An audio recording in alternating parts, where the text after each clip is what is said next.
Hi friends, नमस्कार। हिंदी ज्ञानद्वीप में आपका स्वागत है। मैं डॉक्टर गुंजन साह आज आपके लिए एक नया वीडियो लेकर आई हूँ।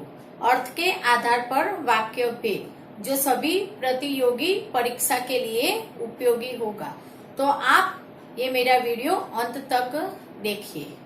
अर्थ के आधार पर वाक्य भेद पढ़ने से पहले हम वाक्य क्या होता है ये देखेंगे। भाषा की मुख्य इकाई वाक्य होती है। वाक्य से हम अपने भावों और विचारों को पूर्ण रूप से व्यक्त कर सकते हैं।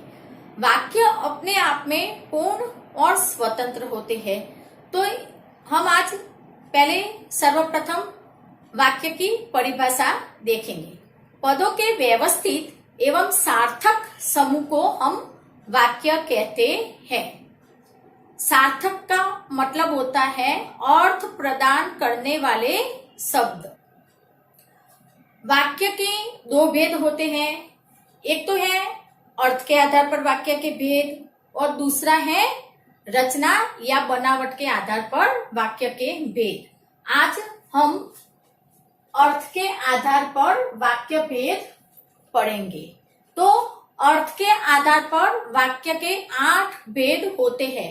विधानवाचक हो गया, निषेधवाचक हो गया, आज्ञावाचक, प्रश्नवाचक, संदेहवाचक, इच्छावाचक, संकेतवाचक और विस्मय आदि बोधक।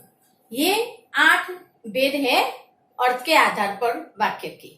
तो पहला हम शुरू करते हैं। देखिए, पहला है विधानवाचक। विधानवाचक में क्या होता है कि इसमें क्रिया के करने या होने का सामान्य बोध होता है।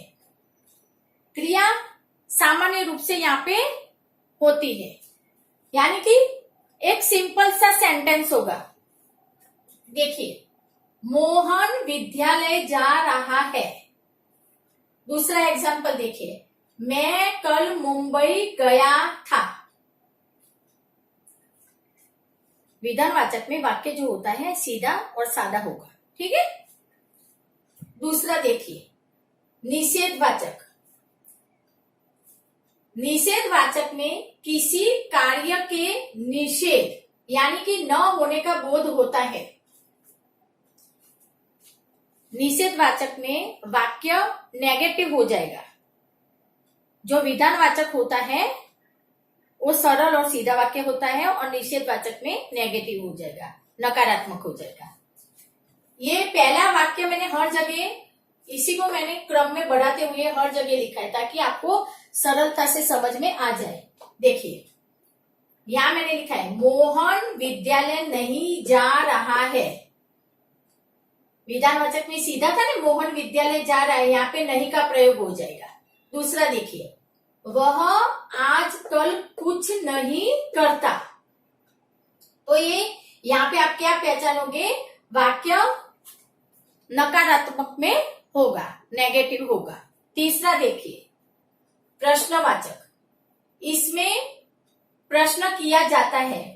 प्रश्नवाचक वाक्य में प्रश्न पूछा जाता है तथा वाक्य के अंत में प्रश्न चिन्ह लगता है। कुछ बच्चे होते हैं, कुछ बच्चों की आदत होती है कि प्रश्नवाचक वाक्य है लेकिन अंत में वो प्रश्न चिन्ह डालते ही नहीं है। आपको प्रश्न चिन्ह अवश्य डालना है, नहीं तो आपको नंबर नहीं मिलेंगे। देखिए, क्या मोहन विद्यालय जा रहा है? कल कौन आया था? मतलब कि प्रश्न पूछा गया है। क्या, कौन, कब, इससे प्रश्न पूछे जाते हैं। चौथा देखिए, इच्छावाचक। इस वाक्य से कर्ता की, कर्ता कौन होता है? जो कार्य करने वाला होता है उसको हम कर्ता कहते हैं। मैंने पिछली वीडियो में बनाया था, वाक्य रचना के अंतर्गत उद्देश्य विधेय बताया था और उद्देश्य और विधेय के और अंग बताए थे। उसमें मैंने कर्ता, कर्म सब बताया है, ठीक है। तो इच्छावाचक में क्या होता है, इस वाक्य से कर्ता की इच्छा, कामना, आशा, आशीर्वाद का बोध होता है। कामना का मतलब होता है इच्छा, ठीक है, हमारी इच्छा ही हुई। मोहन को विद्यालय जाना चाहिए, ये इसका उदाहरण है। इसको हम दो तरह से लिख सकते हैं। मोहन विद्यालय जाए, ये मेरी इच्छा है, ठीक है। मोहन विद्यालय जाए ये भी लिख सकती हो, या तो मोहन को विद्यालय जाना चाहिए ये भी लिख सकते हो। दूसरा देखिए, ईश्वर तुम्हें दीर्घायु करे। तीसरा देखिए, संसार में सभी सुखी हो जाए। तो ये मैंने यहाँ पे आपको ये 3 वाक्य बताए। पांचवा प्रकार है आज्ञावाचक। आज्ञावाचक में क्या होता है, इसमें आज्ञा, आदेश, अनुमति, उपदेश, प्रार्थना का बोध होता है। अब हमने यहाँ पे आज्ञावाचक देखा, तो यहाँ पे आज्ञा तो इसी में आ गया। आज्ञा मतलब कि आदेश देना, लेकिन सिर्फ आदेश ही नहीं देना, उसके अलावा अनुमति भी देनी होती है, उपदेश भी दे सकते हैं, हम प्रार्थना भी कर सकते हैं, प्रार्थना मतलब विनती भी कर सकते हैं। तो इन चीजों का यहाँ पे बोध होता है आज्ञावाचक में। देखिए मोहन वाला ही सेंटेंस देखिए, मोहन विद्यालय जाओ, ये हमने उसको आज्ञा दी। क्या दी? आज्ञा, या हमने उसको आदेश दिया। दूसरा एग्जाम्पल देखिए, आप जा सकते हैं, ये हम अनुमति दे रहे हैं, ठीक है। तो इसमें आज्ञा, आदेश, अनुमति, उपदेश, प्रार्थना का बोध होता है। वाक्य का छठा भेद देखिए, संदेहवाचक। संदेहवाचक में क्या होता है, इसमें कार्य के होने में, कोई भी हम काम करते हैं उसमें संदेह या संभावना प्रकट होती है। संदेह मतलब आशंका व्यक्त होती है, कोई भी कार्य में आशंका व्यक्त होती है।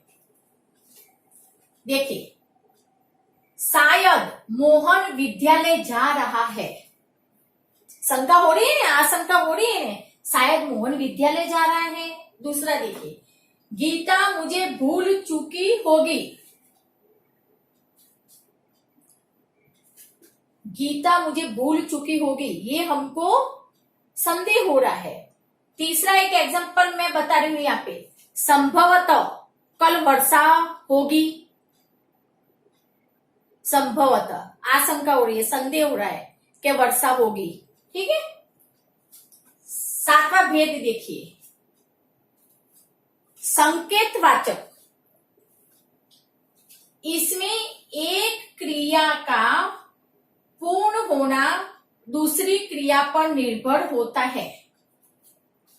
इसमें 2 क्रिया होगी, एक क्रिया समाप्त होती है, वो दूसरी पे डिपेंड करती है, दूसरी पे निर्भर रहती है, एक क्रिया दूसरी पे निर्भर रहती है। देखिए एग्जांपल देखिए, अगर कोई बुलाएगा तो मोहन विद्यालय जाएगा, यदि वर्षा होगी तो फसल अच्छी यदि वर्षा होती तो फसल अच्छी होती। यानी कि संकेतवाचक में आपको ये ध्यान रखना है कि 2 वाक्य होंगे, पहला वाक्य दूसरे पे डिपेंड रहता है।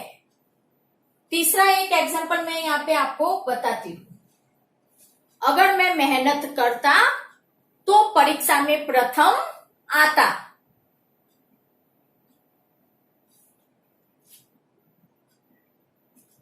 अगर मैं बीमार ना होता तो परीक्षा दे सकता, यदि मैं बीमार ना होती तो परीक्षा दे सकती, ये भी हम कह सकते हैं, ठीक है।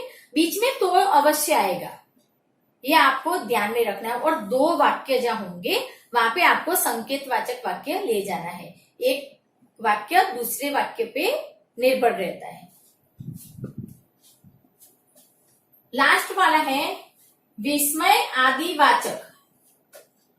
इसमें हर्ष, शोक, घृणा, आश्चर्य जैसे भाव व्यक्त होते हैं। और आपको ये विस्मय आदि बोधक का चिन्ह, ये आपको देखो मैंने ये दिया है यहाँ पे, विस्मय आदि बोधक चिन्ह, ये आपको जरूर डालना है बीच में, जहां पे भी ये हर्ष, शोक, घृणा, आश्चर्य जैसे भाव होते हैं उसके पीछे आपको ये डालना होता है, विस्मय आदि वाचक चिन्ह, ठीक है, का प्रयोग होता है। तो आप इससे पहचान लोगे कि ये विस्मय आदि वाचक वाक्य है। देखिए, अरे मोहन विद्यालय जा रहा है, ये आश्चर्य का भाव व्यक्त हुआ है इसमें। अरे मोहन विद्यालय जा रहा है। दूसरा देखिए, वाह क्या छक्का मारा, इसमें हर्ष का बोध होता है। दूसरा एक और भी मैं वहां का बताते हैं, वाह कितना सुंदर दृश्य है, वाह कितना सुंदर दृश्य है, ये भी हर्ष का है। हाय बुढ़िया मर गई, ये शोक का है। दूसरा भी लिख सकते हैं, हाय मेरी नानी गुजर गई। घृणा का मैं बताती हूं, छी छी, फिर आश्चर्य का चिन्ह, विस्मय आदि बोधक का चिन्ह, छी छी कितनी बदबू है, ये हो गया घृणा का। तो इसमें विस्मय आदि बोधक चिन्ह का प्रयोग होता है। तो मैं उम्मीद करती हूँ आपको ये मेरा वीडियो पसंद आया होगा। तो आप आगे अपने दोस्तों को इसको शेयर करिए। अब इसके बाद मैं रचना के आधार पर वाक्य भेद का वीडियो लेकर आऊंगी।